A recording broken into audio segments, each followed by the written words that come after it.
சத்திய வேதம் பக்தரின் கீதம் சுத்தர்கள் போகும் பாதையின் தீபம் உத்தம மார்க்கம் காட்டும். இயேசு என் நம்பிக்கையா, இந்த பூமியும் சொந்தமல்ல. இயேசு என்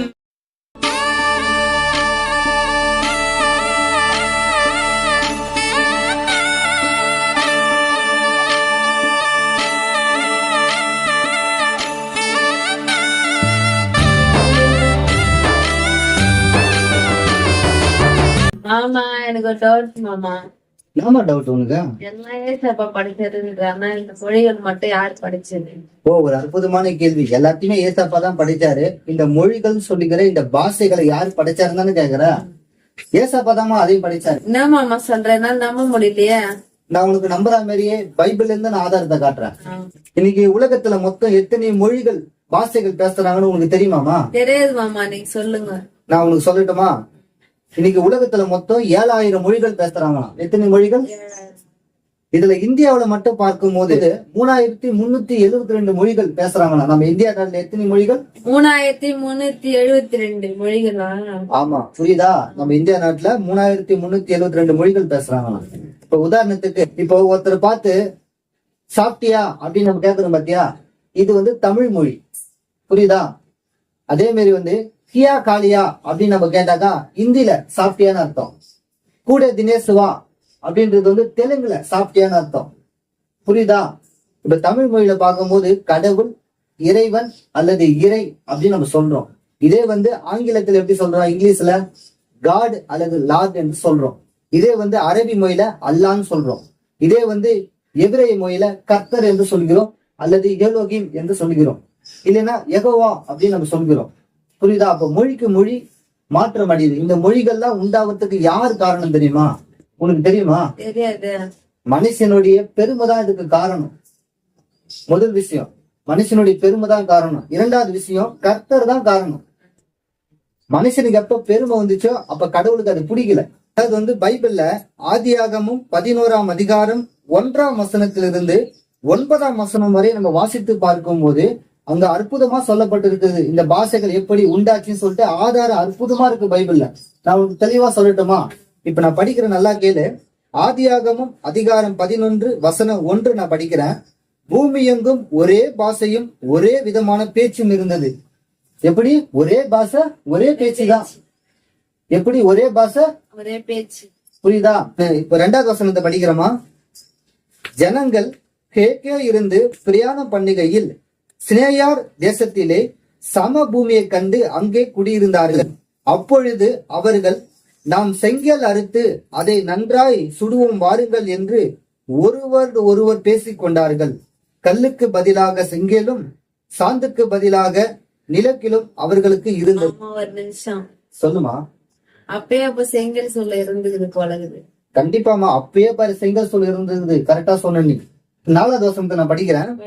பின்னும் அவர்கள், நாம் பூமி எங்கும் சிதறி போகாதபடிக்கு நமக்கு ஒரு நகரத்தையும் வானத்தை அளவும் சிகரமுள்ள ஒரு கோபுரத்தையும் கட்டி நமக்கு பேர் உண்டாக பண்ணுவோம் வாருங்கள் என்று சொல்லி கொண்டார்கள்.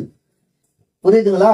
அங்க இருக்கிற மனுஷனுங்க சொல்றாங்க, நம்ம எல்லாரும் இப்போ ஒரே பாஷை ஒரே மொழியில இருக்கிறோம், நம்ம பேர் உண்டாகணும், நமக்கு பின்பு வருகிற எல்லா சன்னதிகளும் நம்மை பத்தி பேசணும்.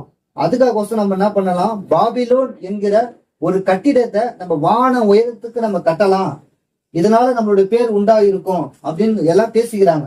புரியுதா? இங்க மனுஷனுக்கு என்ன பெருமை வந்துச்சு. புரியுதா? சொன்னானே ஒரு வசனம் ஞாபகம். என்னவா வசனம் வருது? பெருமை உள்ளவனுக்கு தேவன் எதிர்த்து நிற்கிறார். ஆமாமா, நீ சொன்ன மாதிரி பெருமை உள்ளவனுக்கு தேவன் எதிர்த்து நிற்கிறார், தாழ்மை உள்ளவருக்கு அவர் கிருபை அளிக்கிறார். 1 பேதுரு 5ஆம் அதிகாரம் 5ஆம் வசனத்துல சொல்லப்பட்டிருக்குது. அற்புதமா சொன்ன. மனுஷனுக்கு பெருமை வந்துச்சுங்க. ஆனா பெருமை உள்ளவனுக்கு கடவுள் எப்படிப்பட்டவர்? எதிர்த்து நிற்கிறவர். அதுக்கப்புறம் 5வது வசனத்தை படிக்க, மனுபுத்திரர் கட்டுகிற நகரத்தையும் கோபுரத்தையும் பார்க்கிறதற்கு கர்த்தர் இறங்கினார். யார் இறங்குந்த? அங்க தேவதூதன் இறங்கினான்னு இருக்குதா பைபிள்ல? யார் இறங்குந்த? கர்த்தர் இறங்கினார். 6வது வசனம், அப்பொழுது கர்த்தர், இதோ ஜனங்கள் ஒரே கூட்டமாய் இருக்கிறார்கள், அவர்கள் அனைவரும் ஒரே பாஷையும் இருக்கிறது, அவர்கள் இதை செய்ய தொடங்கினார்கள், இப்பொழுது தாங்கள் செய்ய நினைத்தது ஒன்றும் தடைப்பட மாட்டாது என்று இருக்கிறார்கள்.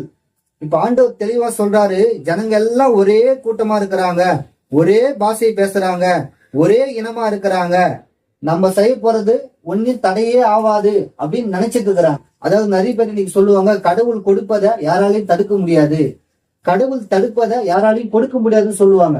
இங்க மனுஷனுங்க நினைக்கிறானுங்க, நம்ம பேர் உண்டாகும்படியா அந்த கோபுரத்தை நம்ம கட்ட போறோம், ஒரே பாஷையா இருக்கிறோம், ஒரே மொழியா இருக்கிறோம், ஒரே இனமா இருக்கிறோம் அப்படின்னு சொல்லிட்டு நம்ம இந்த கோபுரத்தை கட்டுறதை யாராலையும் தடை செய்ய முடியாதுன்னு சொல்லிட்டு நினைக்கிறாங்க. 7ஆம் வசனத்தை நான் படிக்கிறேன், நல்லா கேளுங்க. நாம் இறங்கி போய் ஒருவர் பேசுவதை மற்றொருவர் அறியாதபடிக்கு அங்கே அவர்கள் பாஷைகளை தாறுமாறு ஆக்குவோம் என்றார். ஆண்டவர் என்ன சொல்றாரு, நான் இறங்கி போறேன், பூமிக்கு இறங்கி அதாவது ஒருவர் பேசுகிறத ஒருவர் அறியாதபடிக்கு அவர்கள் பாஷைகளை நான் தாறுமாறு ஆக்குவேன் சொல்றாரு ஆண்டவர். கேள்வி கேட்டல, எல்லாத்தையுமே ஏசப்பா தான் படிச்சாரு, இந்த பாஷை யார் படிச்சாருன்னு? ஆண்டவர் தான் இந்த பாஷை என்ன பண்றாரு, தாறுமாறு ஆக்குறாரு. காரணம், மனுஷனுக்கு பெருமை வந்துச்சு, நம்ம தான் எல்லாமே அப்படின்ற ஒரு பெருமை மனுஷனுக்கு வந்துச்சு. கர்த்தர் என்ன பண்றாரு, பரலோகத்திலிருந்து பூமிக்கு இறங்கி வராரு, ஒருவர் பேசுகிறத ஒருவர் அறியாதபடிக்கு அவர்கள் பாஷைகளை தாறுமாறாக்குறத பாக்குறோம். அப்ப உலகத்துல இன்னைக்கு பல்வேறு பாஷைகள், நான் சொன்ன பாத்தியா, உலகத்துல பாத்தீங்கன்னா 7000 பாஷைகள் இருக்குதுன்னு நான் சொன்னேன். இந்த 7000 பாஷைகள் உண்டாவதற்கு யார் காரணம்? கர்த்தர் தான் காரணம், மனுஷனுடைய பெருமை தான் காரணம் இதற்கு. புரியுதா? 8வது வசனம், அப்படியே கர்த்தர் அவர்களை அவ்விடத்திலிருந்து பூமி எங்கும் சிதறி போக பண்ணினார், அப்பொழுது நகரம் கட்டுகிறதை விட்டு விட்டார்கள். புரியுதா? கர்த்தர் என்ன பண்ணாரு, பேசுறத ஒருத்தர் அறியாதபடிக்கு அவர்கள் பாஷைகளை தாறுமாறாக்குனாரு. உடனே அந்த பாபிலோன் கட்டிடத்தை கட்டுறத என்ன பண்ணிட்டாங்க, மனுஷனுங்க விட்டுட்டாங்கன்னு சொல்றத பாக்குறோம். புரியுதா? இதுல 9வது வசனத்தை நான் படிச்சு நம்ம முடிச்சிடலாம். பூமி எங்கும் வழங்கின பாஷையை கர்த்தர் அவ்விடத்தில் தாறுமாறாக்கினபடினால் அதன் பேர் பாபேல் எனப்பட்டது. கர்த்தர் அவர்களை அவ்விடத்திலிருந்து பூமி எங்கும் சிதறி போக பண்ணினார். ஆண்டவர் தான் என்ன பண்ணாரு, ஒருவர் பேசுகிறத ஒருவர் அறியாதபடிக்கு அவர்கள் பாஷைகளை தாறுமாறாக்கினார். அதனால்தான் எல்லா ஜனங்களையும் ஆண்டவர் சிதறி போக வைத்தார். ஆண்டவர் கண்டி அப்படி அன்னைக்கு பண்ணல அப்படின்னாக்கா இன்னைக்கு எல்லாரும் ஒரே மொழிதான் பேசி இருந்திருப்போம், எல்லாரும் ஒரே இனமா தான் இருந்திருப்போம், எல்லாரும் ஒரே இடத்துல தான் நம்ம இருந்திருப்போம். ஆனா ஆண்டவர் அங்க பாஷைகளை தாறுமாறு ஆக்குனதுனால்தான் இன்னைக்கு உலகத்துல பல்வேறு பாஷை. புரியுதா? அதனாலதான் இன்னைக்கு வெளிநாடுகள் தான் இருக்குது. அன்னைக்கு கண்டி ஆண்டவர் பாஷைகளை தாறுமாறு ஆக்கல அப்படின்னா நம்ம எல்லாரும் ஒரே இடத்துல தான் இருப்போம். புரியுதாமா உனக்கு? புரியுது மாமா. இந்த காணொலியை பார்த்து கொண்டிருக்கிற என் அன்பான சகோதரனே சகோதரியே, ஒருவேளை என் மனைவிக்கு இருக்கிற இதே கேள்வி உங்க வாழ்க்கையில இருந்திருக்கலாம். இந்த பாஷைகள் உண்டாவதற்கு யார் காரணம் என்று நீங்கள் தெளிவாக புரிந்து கொள்ளுங்கள். மனுஷனுடைய பெருமைதான் காரணமே. கர்த்தர் என்ன பண்ணாரு, பெருமை உள்ளவனுக்கு தேவன் எதிர்த்து நிற்கிறார், தாழ்மை உள்ளவருக்கோ அவர் கிருபை அளிக்கிறார்னு வசனம் இருக்குது.